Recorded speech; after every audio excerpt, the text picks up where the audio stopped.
The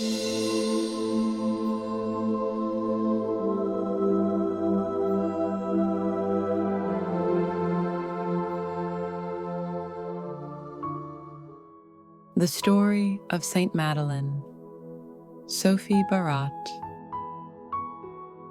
Subscribe to our channel to receive more content like this.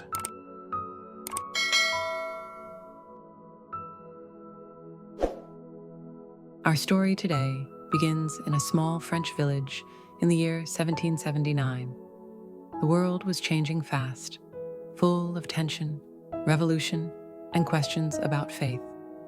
But in a quiet little home in Joigny, Burgundy, a baby girl named Madeleine Sophie Barat was born, 2 months early.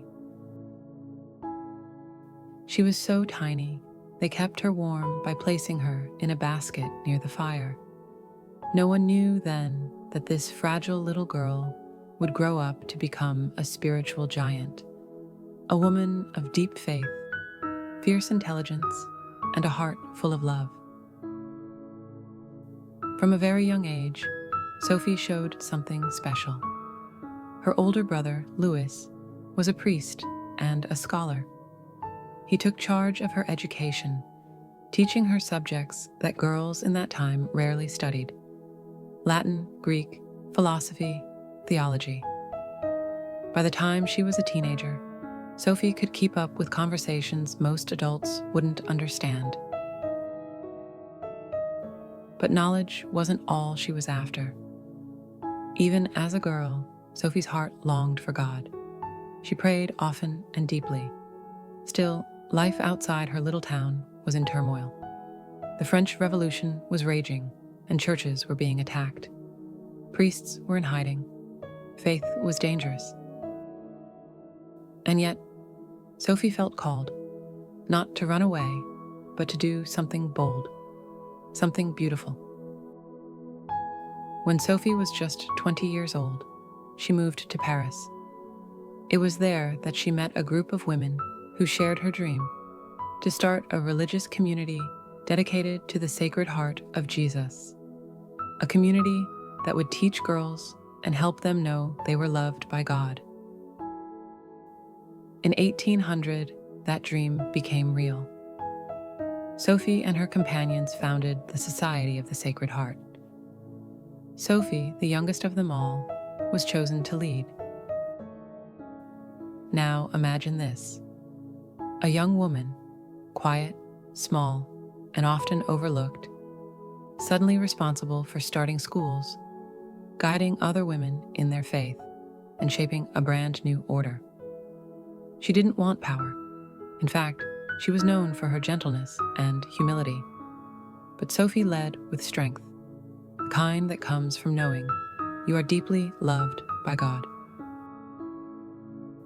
Her message was simple: every person, every girl, every child, every soul is worthy of love, education, and dignity. And so, she built schools, not just a few, but dozens, across France, then into Italy, Austria, and even America. She believed that education wasn't just about books. It was about forming hearts, teaching young people to be thoughtful, compassionate, and rooted in their faith. Sophie's schools became places of peace in a stormy world, places where girls, often overlooked by society, learned they had a voice, that they mattered.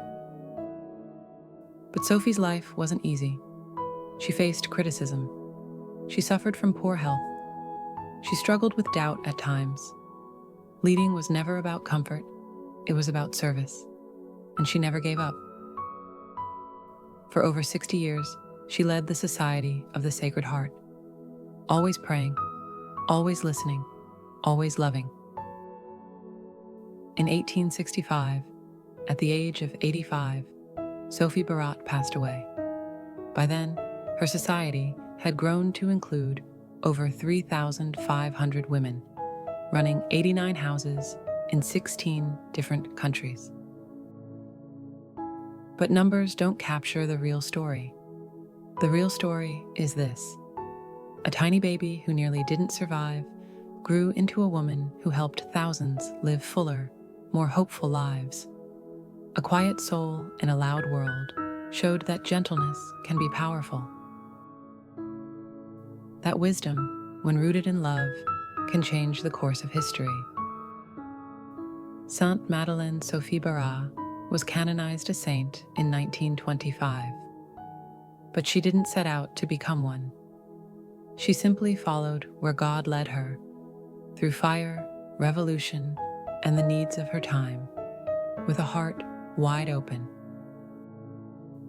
And maybe that's the lesson her story leaves us with. You don't have to be loud to lead. You don't have to be strong to change the world. You just have to love deeply and never stop learning how to give that love away.